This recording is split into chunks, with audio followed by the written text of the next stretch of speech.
Hi everybody, and today I'm going to show you another haul.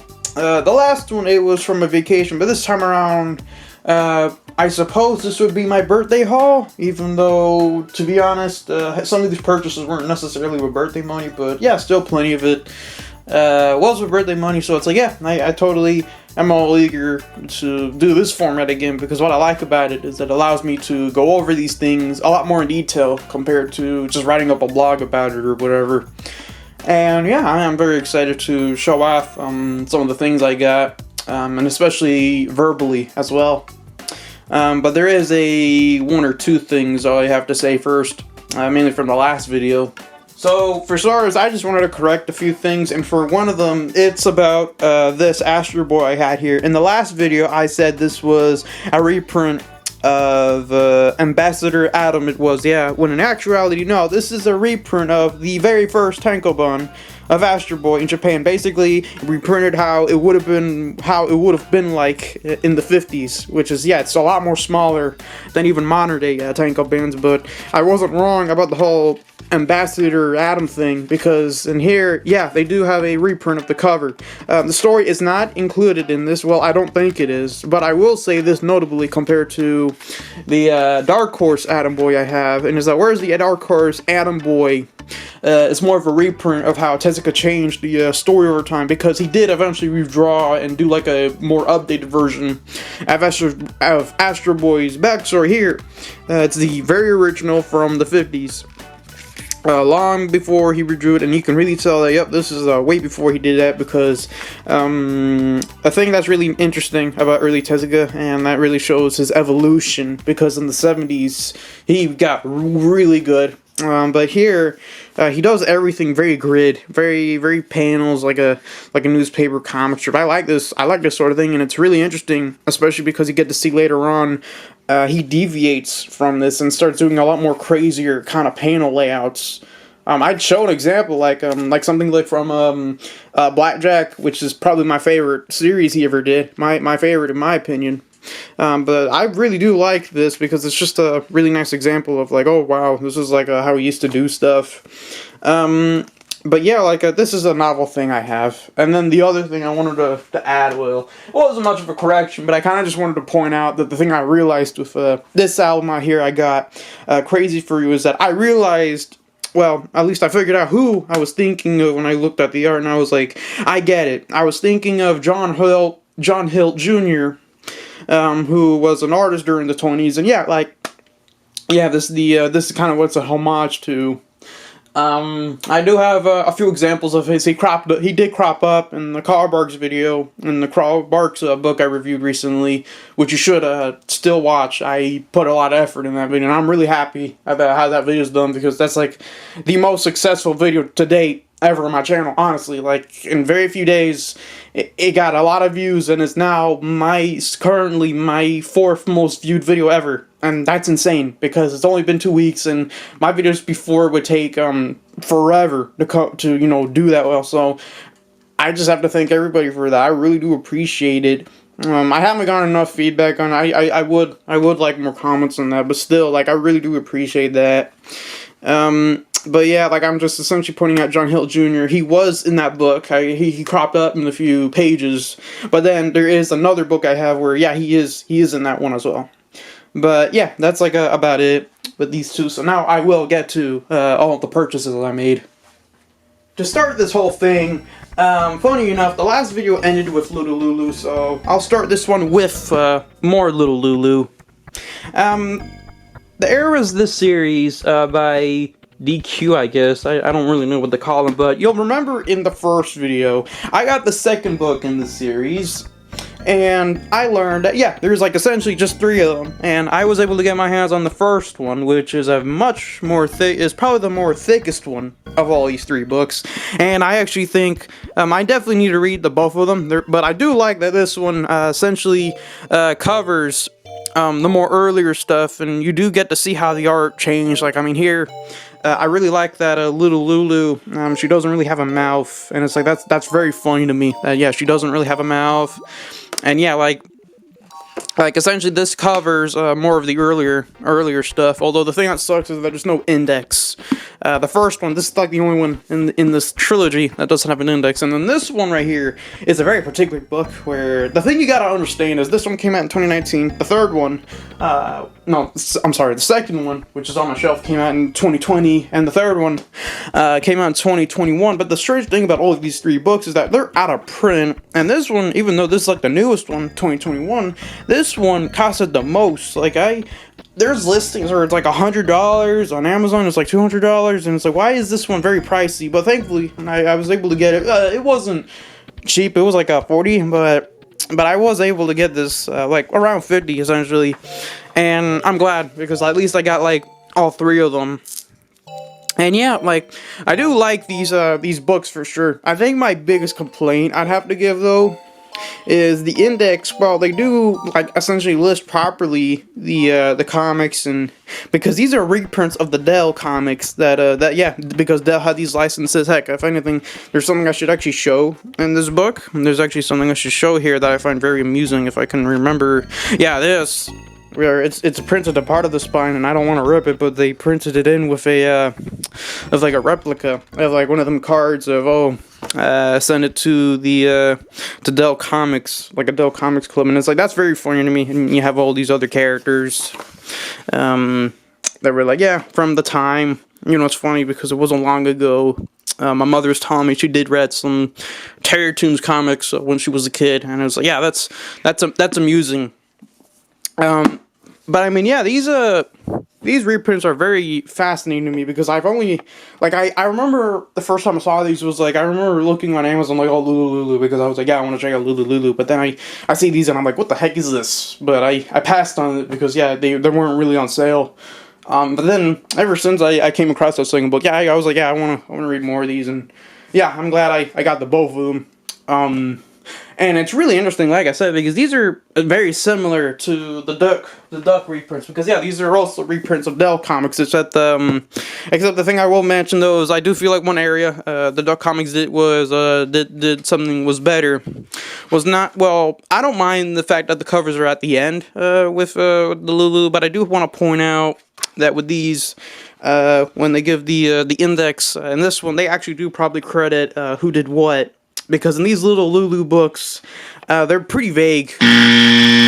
Yeah, for sure, I really do like little Lulu. She has her own appeal from Nancy, and she is a comic character that I do like. She's a very funny character. These two books, I like them plenty, and they're neat. And honestly, it'd be nice if they got like a reprint or anything, because yeah, it just sucks that these are not in print anymore. But yeah, even though we started off with comics, I'll take a quick detour to talk about the movies I got, because yes, I do quite like movies.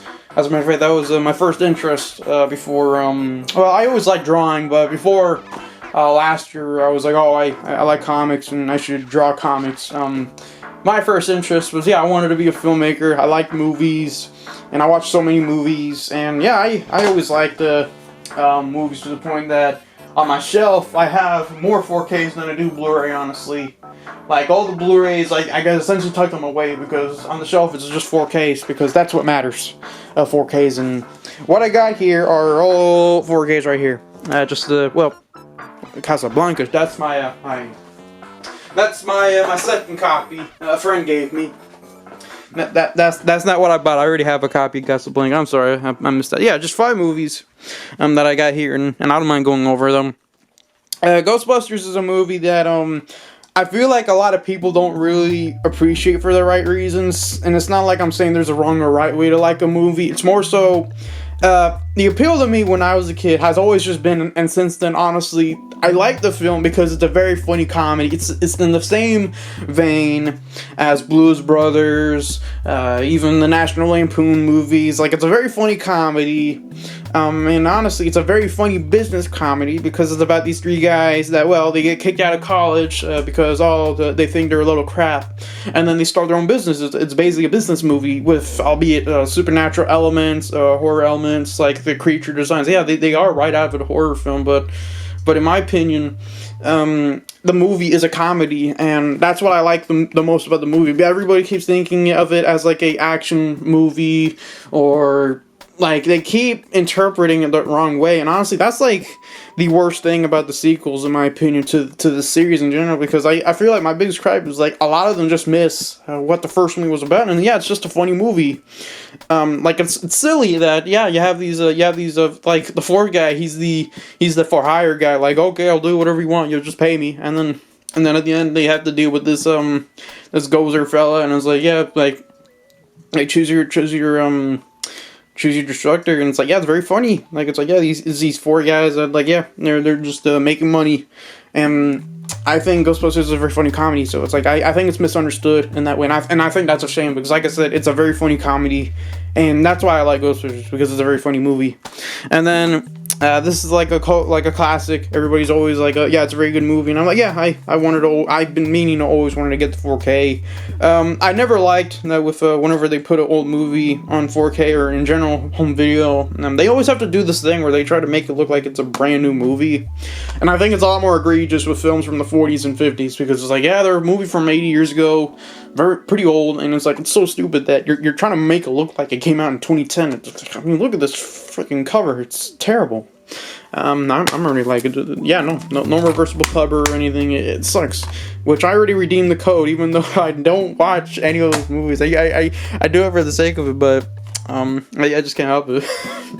And then Blood Simple, because the Coen Brothers are actually one of my favorite filmmakers of all time. They're a big inspiration to me when I was a filmmaker myself. Or basically, I loved their sense of direction, but also in general their whole deal of, blending humor with drama, and that really appealed to me, where they inserted these very comedic things in their films, very, very funny things, and these characters have a big humor to them, and that's what I like about it so much. And in a way, I think if I had to describe the appeal to me now, the Coen Brothers, I think what I like the most about their films is they're like comics, where the characters are very exaggerated, very over the top, and there's a setting, and it's like, yeah, it's a really great. I like every bit of that, every bit of that in their films.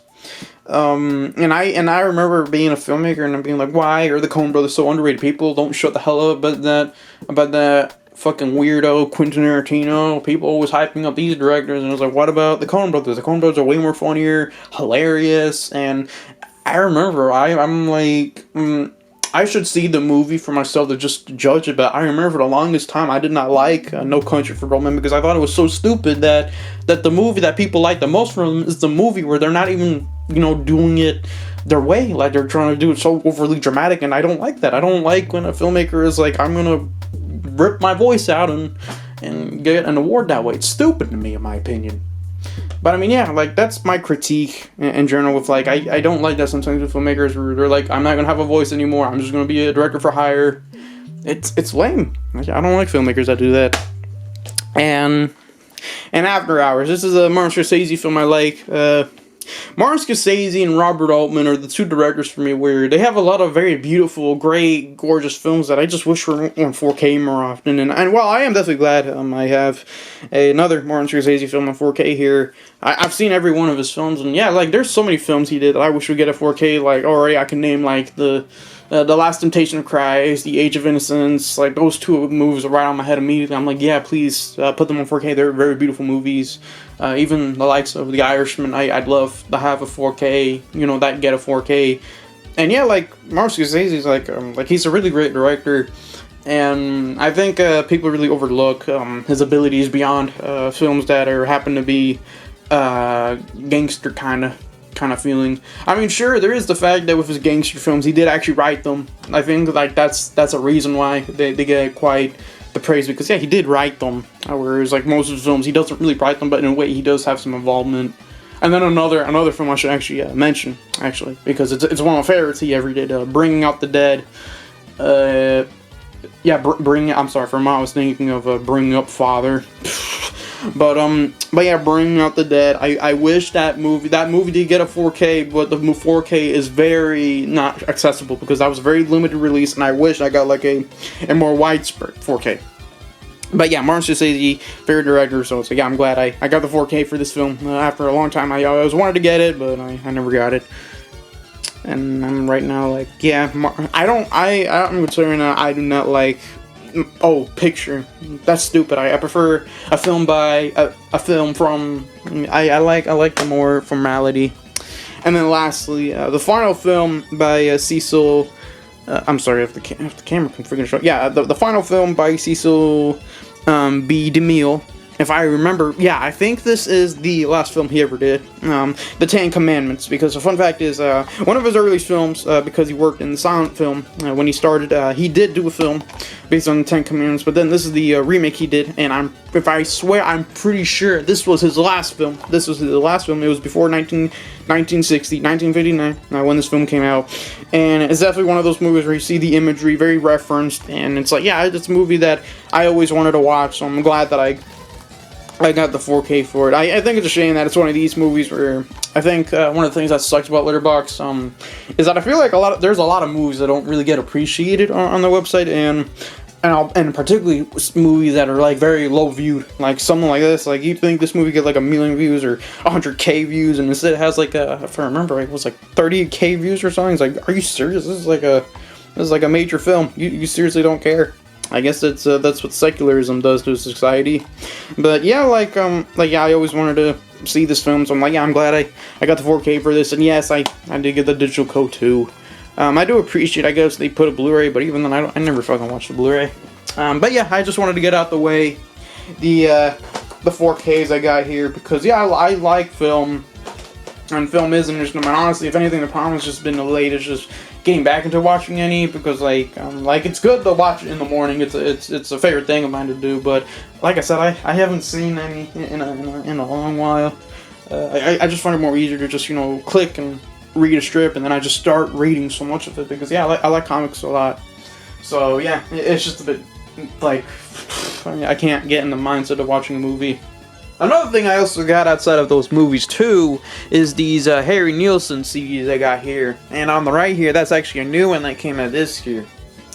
So I definitely have plenty of his albums, and now that I got these two right here last month, it brings up the number I have to basically nearly having everything he did, except save for, yeah, a few albums I still don't have, particularly more later on, and of course, especially those two soundtrack CDs that are definitely out of reach.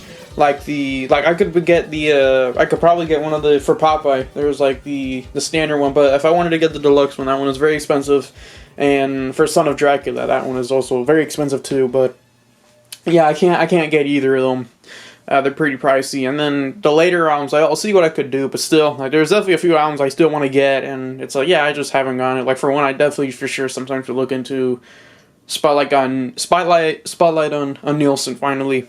But yeah, these two, people praise this one. I think this, Schmilson,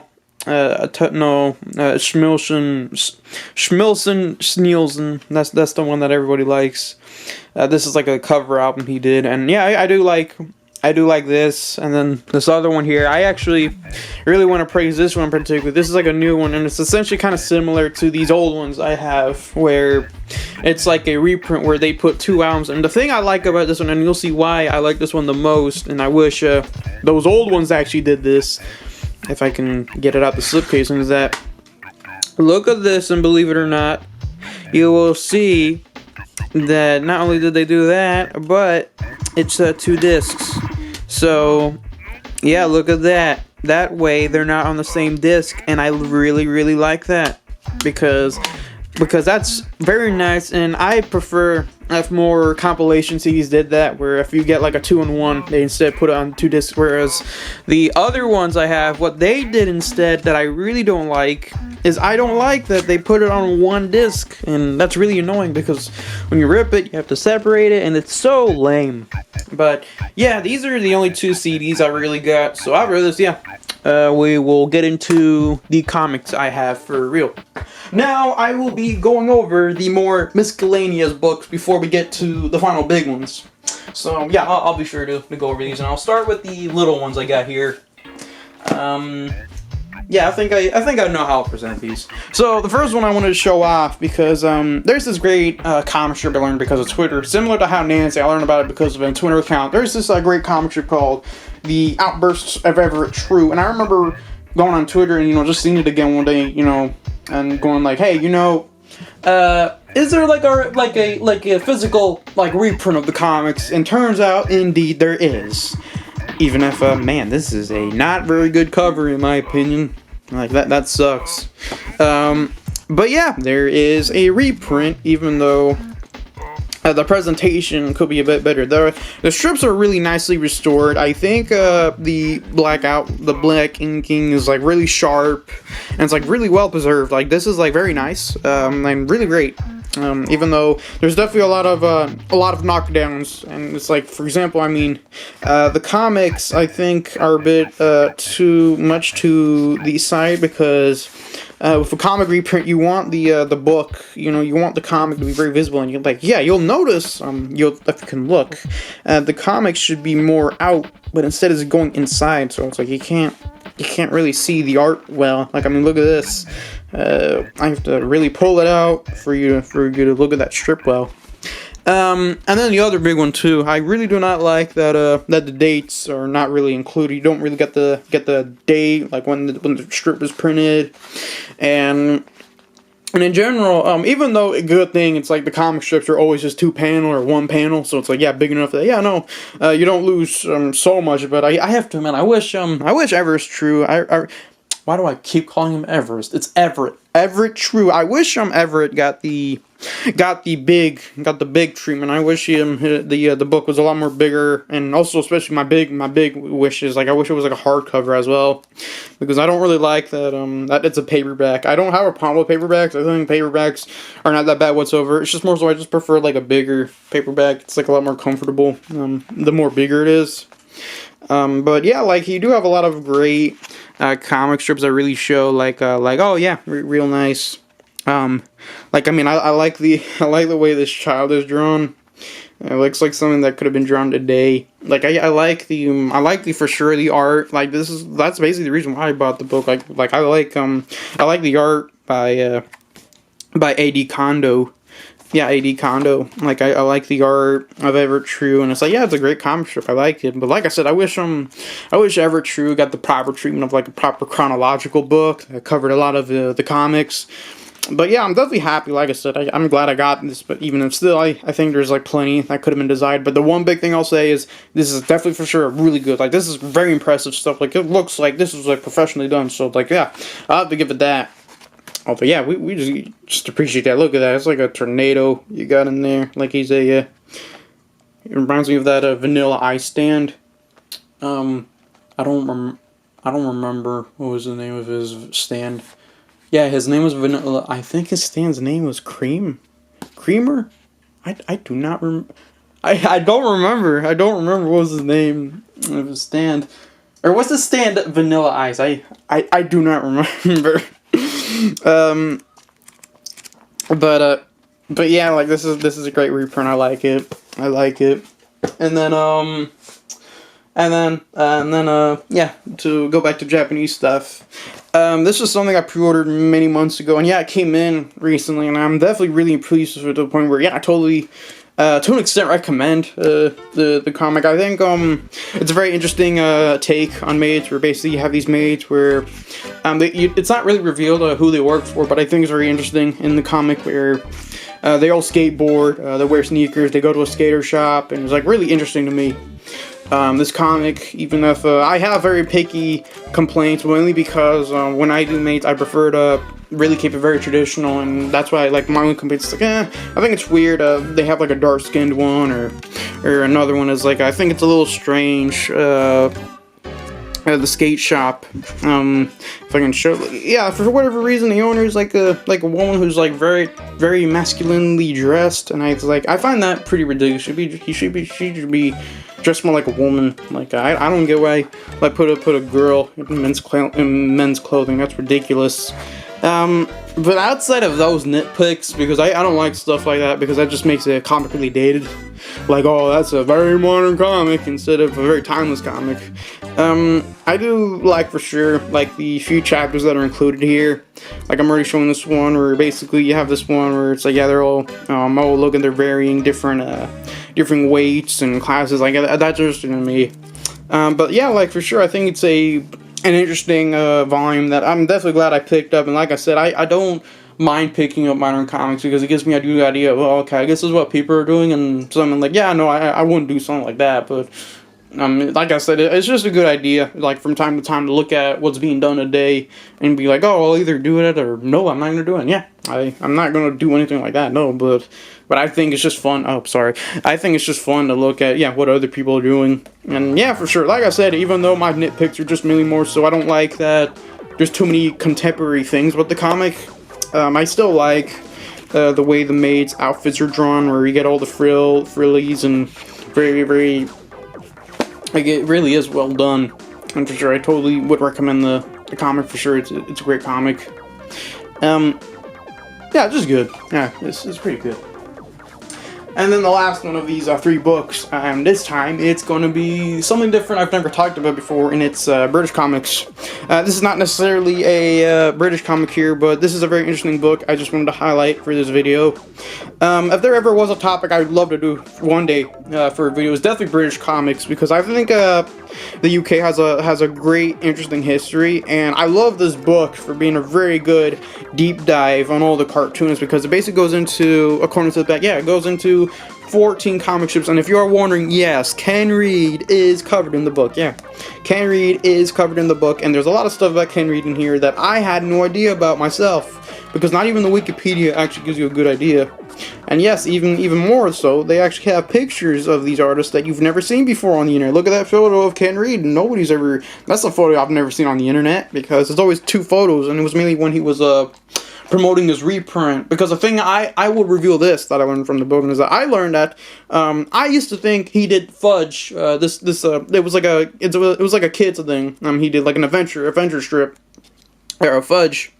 And I think I learned from this book is that he actually did Fudge first before he worked for DC Thompson, the company behind Dandy and Beano. So it's like, that was a very interesting fact. And it's like, wow, I did not know about that. And it's like, yeah, that's crazy to know. And it's just as crazy as the fact that he didn't even want to leave the company. The only reason why he left was because, when he ended up working for where he eventually did these other comic strips in the 60s, it was because of a better pay. So it's like, that's why he left. He didn't want to leave because, like, yeah, he liked working for them, but he left because, like, yeah, they're offering a better payment. And also the fact that he would have been able to write his own comics. So, yeah, for sure, I do like Ken Reed plenty. And of all these British comic artists, I'd love to do a video about Ken Reed one day. There's these 2 great volumes that cover his comics from the 60s.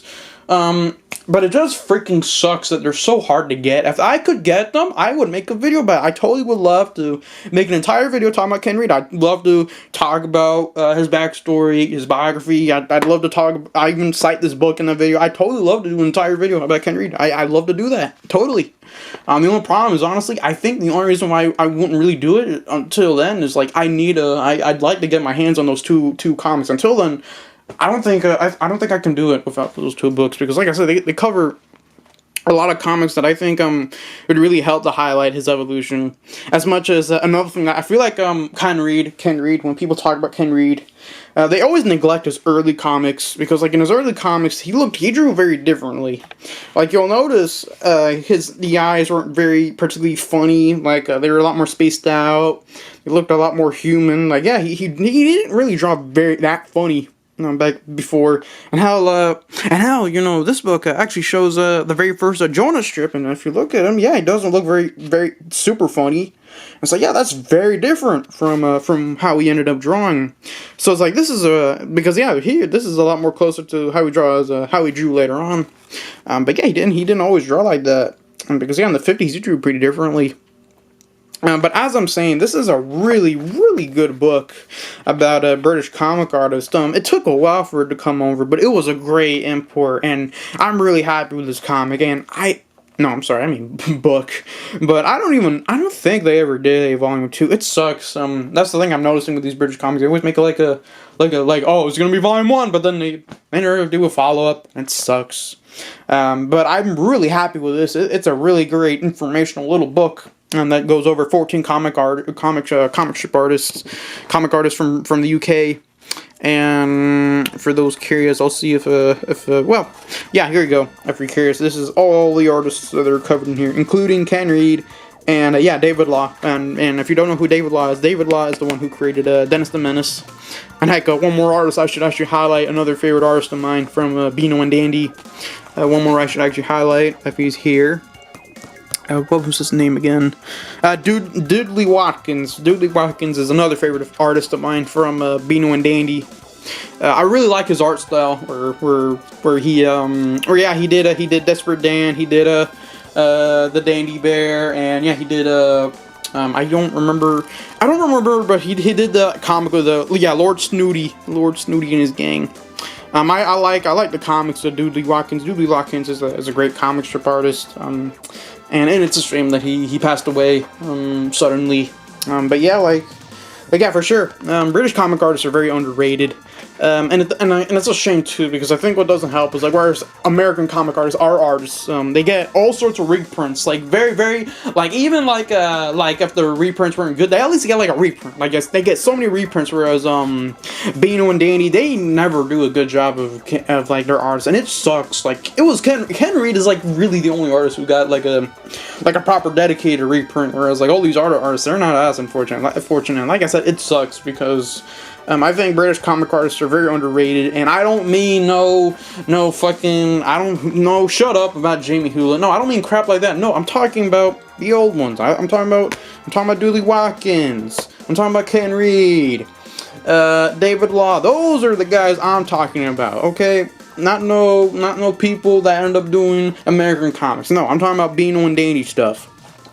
But yeah, like I said, I think it's unfortunate. I feel like the last thing I can say is for sure is in general, Beano and Dandy, that's in general an interesting topic. Like I said, one day I totally would love to talk more about British comics, because I do like British comics, and like I said, I think the problem is just, yeah, they're not very widely super accessible like American comics are, where you can easily pick up a reprint of an old American comic, whereas the British comics, they don't have that luxury. And I think it's a shame. Like I said, you'll find even a Beano or Dandy, it's oh, hey guys, you get a reprint of the old comics, and it's a freaking disappointment. But yeah, that's what I just wanted to say for now. I've always wanted to gush for a bit about English comic artists, just in general comic artists from the UK, and yeah, I'm glad I finally was able to do that with you guys. And right, now onto the other miscellaneous books I will go over. I think I should start with one that I just picked up because I kept hearing a lot of good things about it, and also even my sister recommended me it, and I was like, freaking why not? And then I eventually saw a Cartoons Kayfabe video to convince me, and it was this Understanding Comics by Scott McCloud. I'm just gonna say this, I haven't really read it. Honestly, not really. I mean, for one, I guess I did finally learn where that panel joke came from, the one where it's would you listen to me if I was that detailed? But I think it's just an interesting little book, and I'm yeah, I should totally give it a proper read. But I am very, very impressed with a lot of the stuff. For one, there is this globe here where you have all sorts of comic characters. Alas, no, not many British characters here, but still, you have so many comic characters from around the world. Even if, like I said, I think here there's a lot of more European characters. You do get asterisks, but like I said, there could have been more from the UK. But still, you get so many American characters, Japanese characters, American characters. Yeah, it's a really nice globe drawing that you got here. And yeah, totally, I understand the hype of the book. And if anything, there's a one page that I found really neat. Oh no, this is a pretty good page. I am going to just say this right now. A very, very interesting page where it's yeah, you have this triangle, and there is a number of characters here, a number of comics. I'm yeah, I actually really like that comic. Even Dick Tracy and all that. Yeah, it's really interesting, that sort of stuff. And yeah, Peter Bagg. I was surprised to see Peter Bagg crop up in this book. But then the thing I wanted to show, if I can remember what page it was. Would you listen to me if I looked like that? Well, I appreciate that. That I did find a joke. Okay, it shouldn't have taken me as long as it did. Because, I mean, it shouldn't have been that hard. But it was in this page that I was something that I found interesting. as you look all the way right there, little Nemo is right there in the corner. If my camera can freaking pick it up, it's not that big. Yep, look at that little Nemo right there, in the corner. Come on, camera, stop being so out of focus. Hello. Oh my god. Well, yeah, at least saw what I was talking about. Yeah, that right there. Yeah, but yeah, it is a curious book, and I'll totally be sure to read the whole thing at some point. I think it's really neat. And one last quick thing before, I do get into the more major stuff in general and the more interesting things, and it's that, well, I don't know if anybody else ever reads these, but last year there was like 4 volumes I picked up of the How to Draw manga, and since then, recently I picked up 2 more. This one because I just like the cat girl, although if spoiler warning, that's not really explored here as my. In fact, that's actually more explored than this one, because this one here, basically during my trip in San Francisco, I actually picked up this book right here for Brian, and then I was like, I want to get myself a copy of this too, and I was able to finally get myself a copy of this one, and I think this is totally my favorite of the entire series. Like I said, I haven't really read enough of Volume 2, Volume 3 and 4, Volume 3 and Giant Robots. The ones I mainly read were 1 and 2. I remember. Man, it's a funny story, but I remember when I was like, hang on, did I ever read Volume 2? I don't think I ever did, and then I began to read it, and then I realized, like, halfway through, oh, no, wait, I already read it, it's just I forgot. But I do really like this series. It's really interesting. I think it's a really interesting thing when you have these how to draw books, and it's really good when like you can still be really engaged even though you're not really trying to actually draw it.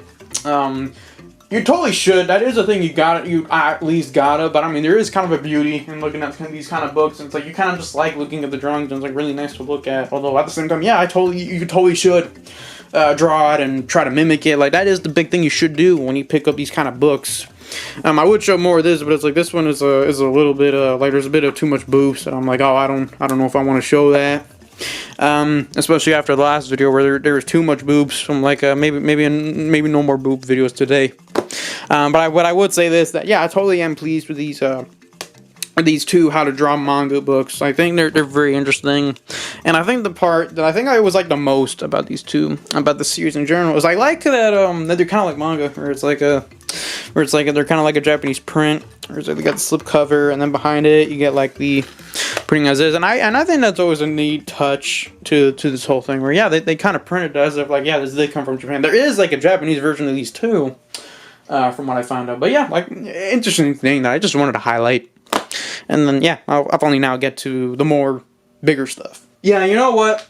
I just wanted to go over. So I remember earlier in the year when the first time I went to this comic shop that's near me, which is really great, but then the prices are mainly, unfortunately, kind of based on internet prices. But when I went there, there's this series I ended up learning about that I was like, oh, neat. And it's this Mads Original Idiots, where they only made 3 volumes, and like at the end they show like this advertisement where it's like oh, collect the other 2. No, not the Star Wars ad, but this one where it's like they show like, oh yeah, there's 2 more. And then you won't believe what did I just happen to spend for my birthday money. I got the other 2 as well. And the thing I should definitely highlight, since I don't think it's really mentioned much, but the Will Elder one, I don't know if you can really tell from the video, but I can tell you this, and it's that the Will Elder one is actually like the more thicker one. And I find that very particular. Like it's just a bit more thicker than the other 2 volumes. And I am definitely happy for like any more Bollywood is good. But like Mad Artists, I began to really I think it was definitely last year I began to really appreciate them, where I remember the artist I really wanted to check out more into was more Joker, but then when I looked into him, the book was basically there's no really readily available books, but so the second artist I ended up going with, even though he's too similar, I'll just take him out. It was Jack Davis, and Jack Davis is definitely probably my favorite matte artist. Well, at least one of, because like he's a really good matte artist. I really like his drawing, his comics, and it's to the point that yeah, I even have like a few books on the shelf that are just Jack Davis books that are like, yeah, you can readily available. You can buy them; they're cheap, and like, yeah, I like JF Davis plenty. And like, yeah, there's a lot of funny comics in here. Even though most of these are more, I describe just more general parodies. I describe it, or they're more general parodies. These other two, these were definitely good buys. Or I definitely really liked. I definitely need to read them more fuller. At some point. Oh damn! What the hell happened here? I didn't realize that. I think it came in like that. Oh dear.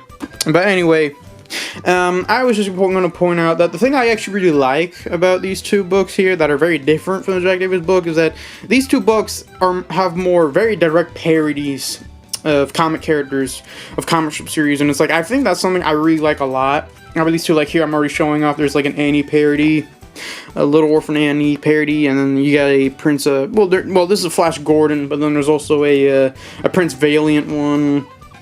Prince Valiant. I'm sorry, I can't pronounce words sometimes, but yeah, like I find that's an interesting thing. And then of course the thing I should show here too as well, because this one has just as funny parodies.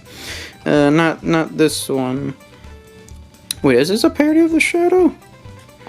Ah, no, I don't think it is. But the thing I wanted to show here is that you got well, there is a parody of King Kong, but the parody I wanted to show here is you got two comic strip parodies as well here, where you get a parody of well, if I can show it.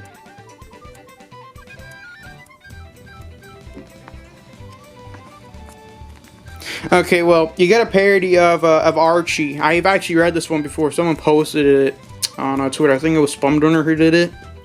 But yeah, you get a Gasoline Alley. You get a parody of Gasoline Alley, and then there's also a parody of another comic strip I really want to show. They have a parody here of. You got a parody of Bring Up Father with a little funny joke where because it looks a bit similar to Little Orphan Annie, Annie thinks he's a Daddy Warbucks. And then another parody that I also want to show they have here is it's not this Mickey Mouse one. Ah dear, bear with me. I really need to read these more. I remember the one I was really surprised by. I was surprised it had a parody of the Katzenheimer Kids. And I was like, wow, they have a parody of that. And yeah, like there's a parody of Popeye, with a cameo from Lil Abner. Well, Lil Abner characters. But then the one I really wanted to show, or did I skip it? Whatever. But either way, oh no, wait, I know. It's because I already showed you what I want. I wanted to show you the Bringing Up Father one. I'm dumb. But yeah, like in general, these three books really neat.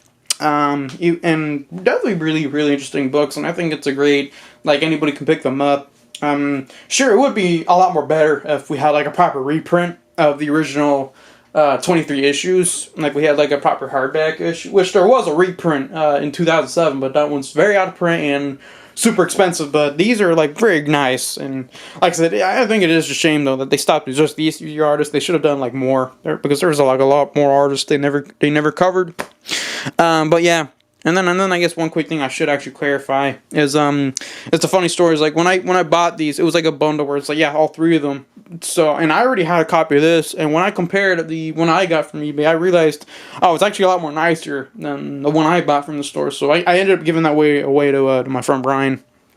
So he has that one now. But yeah, in general, this is like a really nice set. There is like a box set version, but unfortunately, I didn't pick that one up. But I mean, hey, at least I get to just pick one of these down. But yeah, like I said, this is a really nice little series here, and I like all three of them, and I should totally read through them thoroughly, because even like reading just the stories are like really funny. But yeah. Something I nearly forgot to show for the video, it's these two Dick Tracy books I picked up, and it was mainly because of Spumdunner, funny enough. We had a conversation, and something I ended up finding out is he's actually quite the fan the Dick Tracy, and he totally recommended me that I should pick up these two particular Dick Tracy books, and I was like, yeah, totally, and I definitely am really pleased with these. The only thing I was like, oh, it's a shame, is that I kind of wished, especially this one I have here, I kind of wish they covered Moon Maid. I was able to read that Moon Maid arc on the internet, but still, like I kind of wished I had that one physically, but still, this is a really neat two books I have here, where you have one where it's like more of the classics, and then the other one it's like just through the years, especially because these two here I have here were both reprinted in 1990, or the same time as the Warren Beatty film, that one day I think I should totally give a further look at. But yeah, these two books, I'm definitely real pleased with, and I think for sure I should really read them more thoroughly. At the moment, I haven't, because my current itch is Little Nemo. Even if outside of that, there is, of course, me just drawing of late and doing my own things. But totally, I'm definitely very eager to read things, especially this book right here. Man, you get a lot of the classic storylines, that really help to give you a good idea of what Dick Tracy was about. Because I already the biggest praise I can give Dick Tracy is I just really the very cartoony art style, and then you have this very more crimey, dramatic kind of gritty storytelling. It's really neat, and I'm really pleased that I thank you, Splendor, for sure, for recommending me these two volumes, and I'm glad that I picked them up. Too bad that they're a little old, that both of them are yellowed, but I was able to get them for a good deal. Both of them are 30. But yeah, for sure, I'm definitely pleased with these. For sure. Thank you very much. One quick thing I should actually show before we get to our final two, which are going to be pretty big. I just wanted to show that last month, when it was my birthday, I did spend 30 at the Fantagraphics sale, and what I picked up was Little Sammy's Knees. At long last, I finally got my hands on this, because I remember back when they were having that Help Our Site sale, or our store, I missed on this book, and I was like, dang it, I wish I could pick it up another time. And yep, I finally did get my hands on this, and yeah, it was worth it, because now I finally got all of Little Sammy's Knees, along with Little Hungry Henrietta. In a way, the book is a little bit disappointing, because my biggest problem is probably just, especially because in the Complete Little Nemo book I have, whenever they show off in a sample of one of these strips, they're actually properly color corrected, which is why when I look at these, I'm kind of a little disappointed that these are a bit too yellow, in my opinion, where I kind of wish they were a lot more whiter. I get the appeal, and it's you want to preserve the art, which, if you're wondering, this book, the one thing I find freaking weird is that they have this comic by someone who isn't Winsor McCay, so I'm like, what the heck, why is this guy doing here? It's not like it's a bad comic, I should totally read it, but I'm just a little disappointed, because I don't care, I mainly bought the book because I care about Winsor McCay. But yeah, you get all sorts of comic strips by Winsor McCay, including, Little Hungry Henrietta, who's probably one of my favorite Winsor McCay characters. And Gustav Verbeek, and I'm like, I'll read it, but still, I don't appreciate you snuck that in there when that's not what I bought the book before. But the book, it's really interesting. This is probably the most widest freaking book I have ever in my room. It's the most widest freaking thing ever. Very, very, very freaking wide book ever. But yeah, it's a really neat book, and I totally like that it collects basically everything, including all the Little Hungry Henriettas. And yeah, I like Little Hungry. I like Little Hungry Henrietta for sure. She's one of my favorite Winsor McCay characters from my favorite Winsor McCay series. And yeah, for sure, I totally like this. And yeah, because Winsor McCay, I praised to a lot how much Seagar is one of my favorite cartoonists of all time. Another one is Winsor McCay. Honestly, I like Winsor McCay's way of art style very much. I love the bold, the very more thicker, bold lines that really help to bring a character out in a comic. I like that he does that a lot. And then you still have thin lines, same lines in the inside, and I kind of try to do that myself, especially in recent. But yeah, like for sure, I really do like the comic, and yeah, as I said, little hungry Henrietta, or why do I keep calling her little hungry Henrietta, because a little same sneeze when she's just hungry Henrietta. I'm sorry. Yeah, it's just hungry Henrietta. I've been wrong. Yeah, whoops. But yeah, still hungry Henrietta. That's just one of my favorite comics. But yeah, I just want to quickly make a quick detour and show off that. Yep, I got this pretty big book, and yeah, it is a big book. And heck, to give you a good contrast, to really show you how I should actually show an example of, just to really give you a good idea. Just bear with me a moment.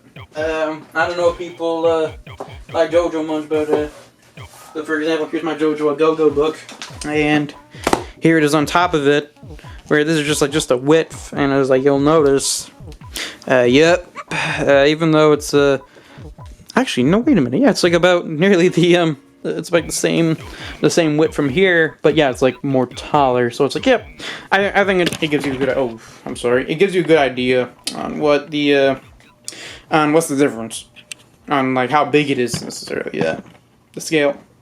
Now we're gonna move on to our last two major show offs. So I'll show in the video.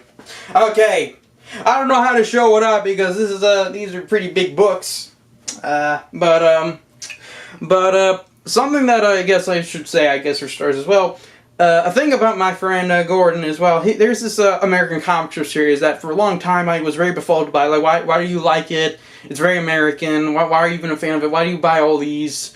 And then what happened was I just gave it a read for myself, and I ended up liking it enough that I wanted to show that probably the biggest one, probably the biggest buy of all these is. Yeah, I picked up some of these IDW Little Abners. These are unfortunately not in print anymore, but I picked up the 5 of them, and I got more to show. And it's definitely an interesting story, I should say, where I was able to thankfully buy them in very few purchases. I didn't have to buy them that separately, where I picked up Volume 1, Volume 2, and Volume 4 all together. In one listing. It was basically a seller who was like trying to sell them all together, and I was like, hey, I'm interested, I want to buy it, and he was like, oh, okay, and I was like, hey, can you do 110? And he was like, yeah, okay, and then I bought it for that, although it ended up being 130 to 40 because of the shipping, but yeah, it was a really freaking good deal. And then recently I was able to get the alluded 3rd volume, because I didn't have the 3rd volume. And then not just the 3rd volume from the sale to seller, was also selling the 5th volume. And I was able to thankfully get that all together. And yeah, like I was able to get all 5 of these, as you see here. All 5 freaking volumes right here. Where it's like, yep, that's like a lot of Little Abner. Lots of Little Abner. Like, so much to read. And it's like, I'm definitely glad that I picked up a very big chunk of the comics that I'm glad to read over. I've still yet to really finish that volume. I need to really finish the series. Like I said, the problem is just the matter of, I've been more so interested in Little Nemo. And it's like, yeah, that's just, I guess, been the series that I've been more looking into. But so far, these are very interesting. This is a very interesting set where, yeah, you have the dailies, but also the Sundays. And it's like, yeah, they pack in quite a lot. And then there's something I should mention when I bought these 2 volumes, is that I did get a mug. Because, yeah, they were selling a mug as well. Because the interesting thing about the seller was, like, they were selling a lot of Little Abner merchandise. Like a Little Abner merchandise one. And I was like, yeah, sure. I'll totally buy, to buy the mug. Why not? And what I had in the mug was this Raymu figure from a con I went to recently. It was very okay, but I'm glad I was able to pick this up. Very, very cute figure. But yeah, these books are quite massive, to the fact that to help you give a good idea, you may remember my Carl Barks video, and just to show you just the size of these are about exactly basically the same dimensions and everything, like the same dimensions and everything, but a lot more thicker. So it's like, yeah, these are essentially the same dimensions as that book. Yeah, the Von Bodie book, Betty Boop book, yep, both the same size. And yeah, like I said, I picked these up because I just wanted a lot more sturdier and more nicer, a lot more definitive kind of set. And yeah, I'm definitely for sure really pleased with these. Maybe I'll be a dumbass if they did end up doing a reprint of all these, because the thing that I ended up being interested in is definitely just American comics in general, and I did end up looking into the people behind it. Even though it says IDW, the main people that are behind it is the Library of American Comics. Even though, unfortunately, the camera doesn't want to show you it, but the Library of American Comics are the people that are mainly responsible for this. And I learned how, since then, in the early 2020s, they ended up being sold off to Clover Press, and Clover Press were responsible for doing a reprint of the first 6 volumes of Dick Tracy into a better size. And at some point, I'd like to get my hands on those.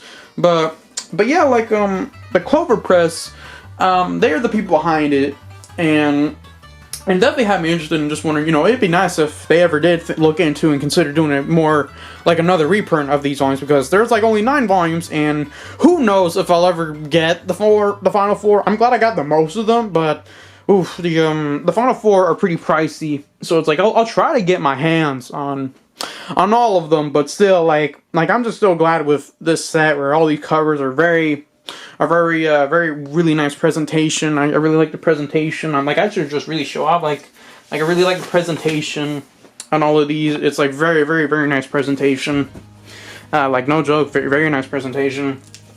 Like here, you get an introduction from Dennis Ketchum, a very short one at that, but it's like a really nice introduction. And like of course you get like some old. You even get an entire reprint of a comic he did after World War II, where it's basically a little biography comic where it even shows when he lost his leg, and it's like like really nice stuff. And then of course you get the comic strips, and I've mainly read the first year of Little Abner so far. I need to read the more of it. You even have like a bookmarker. Like these books come with a bookmarker, and I find that very interesting because the last book series I ever had that did that was all the Berserk volumes. Which is a series I really should go into more at some point. But yeah, you have all sorts of dailies, but then at the very end, you have like these Sundays, and yeah, it's just great that and I know what do you know, you get an ad for the Dick Tracy volumes I'm talking about, and then you get all sorts of these other stuff they did. But yeah, these are like a very oh dear. But yeah, these are pretty nice volumes, and it is a shame that these are not in print anymore, because every one of these are very good. Where you get like a neat introduction and all of these. I already definitely got to show the 5th one, where, as I'm saying, like the presentation is really rock solid on every one of these. Like I think I like this one plenty, but although maybe because of the red color, because red is one of my favorite colors, or my favorite color ever. But yeah, like even here, like I like the because this is the one with Fearless Fosdick, the parody of Dick Tracy, and funny enough, because I was showing off Dick Tracy, actual Dick Tracy related stuff. Oh, what is that about? But here, you do get plenty of interesting early beginner stuff.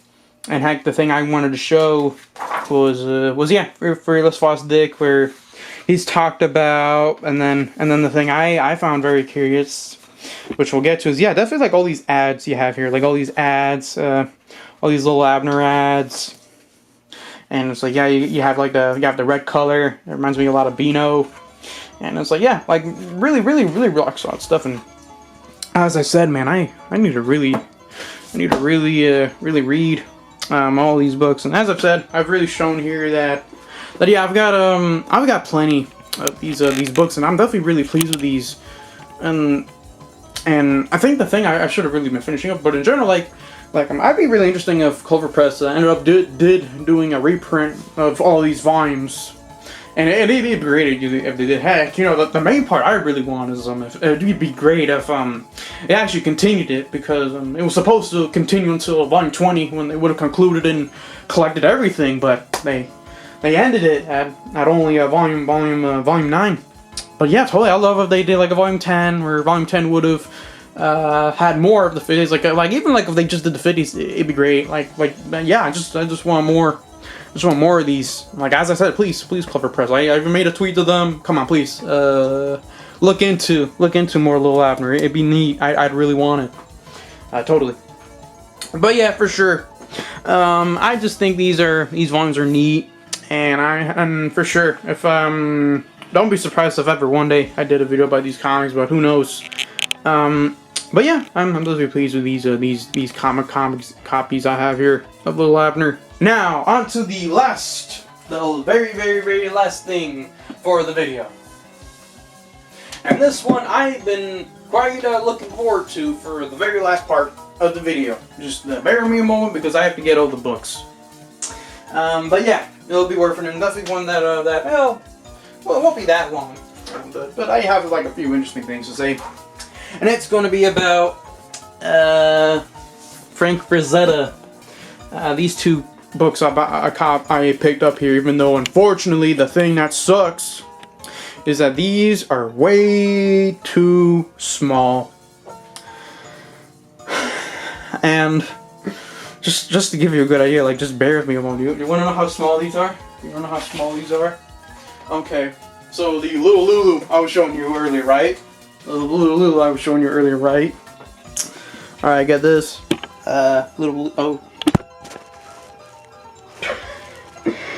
Okay, so the little Lulu. Okay, get this. So, yeah, here, I'll show you. Look at that. It's, you'll notice it's a bit taller. And heck, you'll notice that the width, it's also that's not very big, is it? It's very tiny. And heck, even better. Do you want to know? Do you want to know a book series that's actually taller than these two? Give me a moment, but I'll show you something that's even taller than these. All right, I only have one volume, but this is even this. Well, actually, these are no. Now that I think about it, no, it's actually taller than the JoJo volume. What I was thinking, well, yeah, like it's like around the size of one of these JoJo volumes. It's like a bit wider, but yeah, it's very disappointing. Like, the JoJo volume is barely as tall, and it's like, good lord.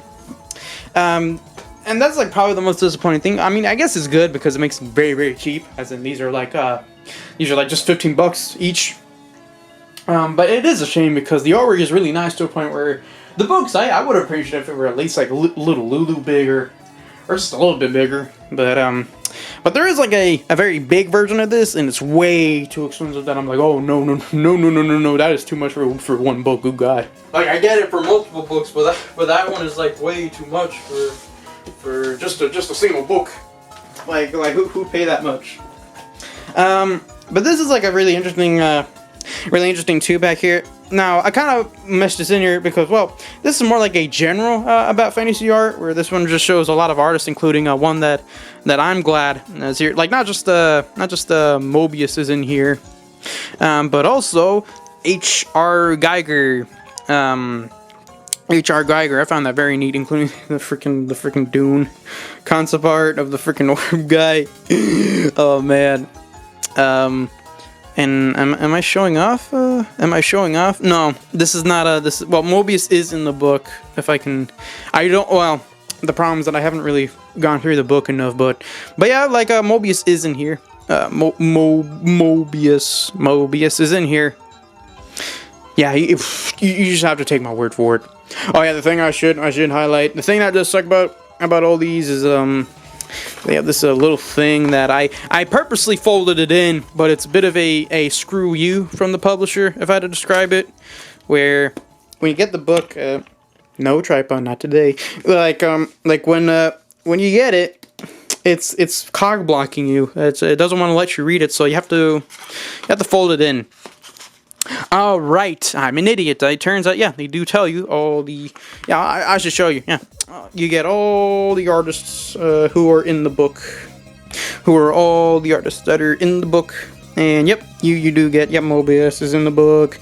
Frank Rosetta, like yeah, if I had to say anything, I think if I describe, I don't know how long I've known about Frank. I don't know how long I've known about Mobius or Frank Frazetta or HRI Group, but the three of them in general, these kind of like, if I had to describe, yeah, these kind of fantasy artists. If I had to describe a thing about them in a way, I just simply summarize it as they're those kind of artists where they've always been there. If I had to describe it, like I known about them. They crop up in movie documentaries, like, oh, I was inspired by this artist, I was inspired by that guy, and like their names that crop up, and then you're like, oh, okay, and then you look at some of their stuff, but then like, but it's not until like I guess when you become a lot more appreciative of comics that you kind of really do pay attention a lot more, and like, oh, hey, they're actually kind of neat. H.R. Geiger wasn't really a comic artist; he was more like a, well, I think he did something for Metal Hall. No, I don't think he did any magazine stuff. He was more someone just a journal painter kind of guy. But Frank Frazetta and Mobius are other comic artists and. And like, yeah, this is a book more about Frank Frazetta, but here, yeah, like Frank Frazetta is prominent. He has his own part in this book, and yeah, it's definitely an interesting book, this one. But here, yeah, you got this interesting book about Frank Frazetta, and something I actually really want to show off. And thankfully, I remember by my butt where it is. And yeah, Lil Abner is also in this one as well. Lil Abner also makes an appearance. I've been thinking about picking up those Sundays that Dark Horse did, but I'm not sure. There is a comic shop and does have all four of them, but at the same time, I do not know if I want to pick them up. It's funny because in the last haul video, I was a bit mixed on the Lil Abner stuff, but then I overcame that, and it's all thanks to Nancy. Nancy mentioned Lil Abner, and then it just had me like, okay, you know, I should just finally check out Lil Abner, and then I ended up being like, oh, hey, Lil Abner's very funny. I like Lil Abner, never mind. But yeah, yeah, Lil Abner does make an appearance, and that is it. If you're wondering, yep, that's it. That's all the Lil Abner you get. That's it. And then, oh yeah, since I'm here, there is a painting I really want to go over. I know these paintings are cool, I guess, but do you want to know what's the painting that really impressed me? You want to know what's the one that really impressed me in this book? It's not none of these. It's this one. What's New Pussycat? Because when I looked at that, I went, wait, Frank Frazetta did that? I thought it was Jack Davis who did it, because I didn't know that Frank Frazetta. I didn't know Frank Frazetta could do cartoony stuff, and yeah, I was very surprised. In general, because I think that's the thing Ken Reed kind of falls under this too. But I think it's a shame when people pigeonhole these kind of artists into, oh, they only do this thing. No, the thing about cartoonists and drawing is like you can do all sorts of things. So it's like I think it's a shame that when you pigeonhole them as like. Well, it is true that everybody will have their speciality where they're very, very, very good, very good at a particular thing, but they can do other things too, to a point that, well, it should be acknowledged as well. Like Ken Reed, for one, people always talk about his creature, his funny-looking, creepy creatures kind of designs, but you know, he was a very funny artist. He did kids comics, and then he did more grotesque looking comics, but it's like, yeah, like when I think of Ken Reed, I think of all those sorts of things. And now with Frank Frazetta, you know, from this book and, you know, learning a bit more about him, I'm like, well, he did more things than just fantasy art and pretty ladies. He did all sorts of art. I mean, look at that. That's like I said, I look at that and it's like, I thought Jack Davis did this. I had no idea. Frank Frazetta is the one who did it. But yeah, like, it's a really neat book, even if, like I said, I think it's a shame that these two books are way too small, but I mean, yeah, at least they make for a good airport read when you're at the airport, and you can easily cover them if you don't want people seeing them. But then the last one, way bigger, to a point that I should really get my tripod up for this, and it's okay, but let me just make sure, because this tripod is so loose, okay? It's better than the old one. Thank God I got rid of it. I gave it away to Brian, but yeah, and then the last one I wanted to show is this one. I wasn't expecting to be very big, and it's this fantastic paintings of Frazetta, which is also an also just as good book, in my opinion, about Frank Frazetta. Which if you want a scale, just quickly. Like, yeah, you have these two books here. I'm sorry, good lord. It's not easy doing everything on my bed. But of course you have these two where it's like, yeah, they give you a good idea of what's the size of these, but just to give you a good idea on how tall this thing is, bear with me a moment. But just to basically give an example of how big this thing is, it's actually, as a matter of fact, like about, if not nearly the same exact dimensions as the JoJo book I have. So yeah, which this book is I like the JoJo book. If running, it's a really nice art book. But yeah, the Frazetta paintings book. I feel like these Frazetta books. I think the only disappointing thing with them is I wish they had more of the sketches, because I feel like the sketches were what I was mainly after. But this is a interesting book where it's like, yeah, you get all sorts of his stuff, and I think it's really neat, really neat. All sorts of paintings that you get in this book. And I was like, yeah, I quite like what's shown off here, and especially that you get the practice and then the final painting. And it's like, yeah, that's really nice, really nice. But yeah, totally in general, I just wanted to show this off I have here. I don't think I really gave a good showcase of that other book, but maybe another time. Well.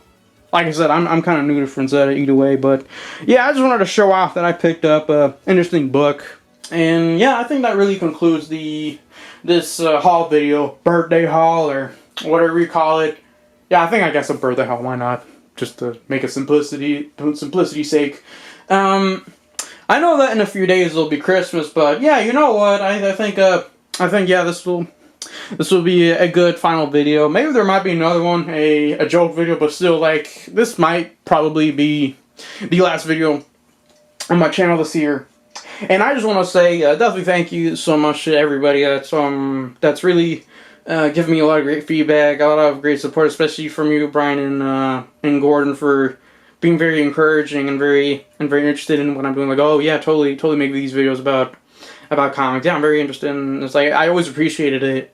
And I think it's been a great year finally figuring out that the videos that I want to do is definitely videos about comics, because for the longest time, like, you'll even see in my old videos, like, I didn't know what I really want to do. I wanted to be a funny guy, but then I find out, no, the videos I want to do, I want to talk about comics, I want to talk about how much I like comics, I want to read comics just for videos, I want to do it. And yeah, totally for sure next year there'll be even more videos about comics.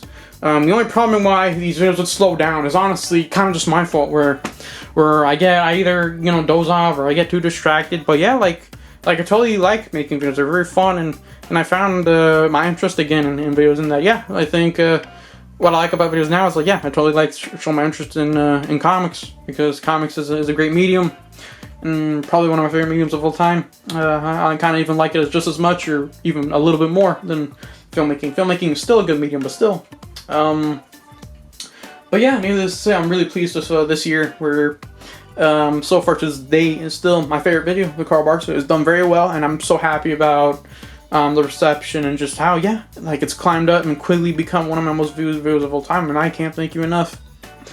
But yeah, for sure, I'm definitely happy that, yeah, I was able to show you all what I was able to get in these last few weeks. And I don't mind if you want to discuss or talk about any of these comics in here, or even talk to me about, oh, how much do you know about this comic artist or that. Like feel free to ask me. But yeah, you for sure do have a wonderful Merry Christmas, Christ is King. God bless you, and yeah, definitely for sure in those next few days. Yeah, happy birthday, Jesus, and of course a happy New Year. As they always say. But yeah, I'm really happy with the output of my videos this year. So like I said, do take care, and yeah, let me know what was your favorite video for me this year. I'll be sure to look over your comment. Thank you very much for watching to the very end. Have a nice day. Bye.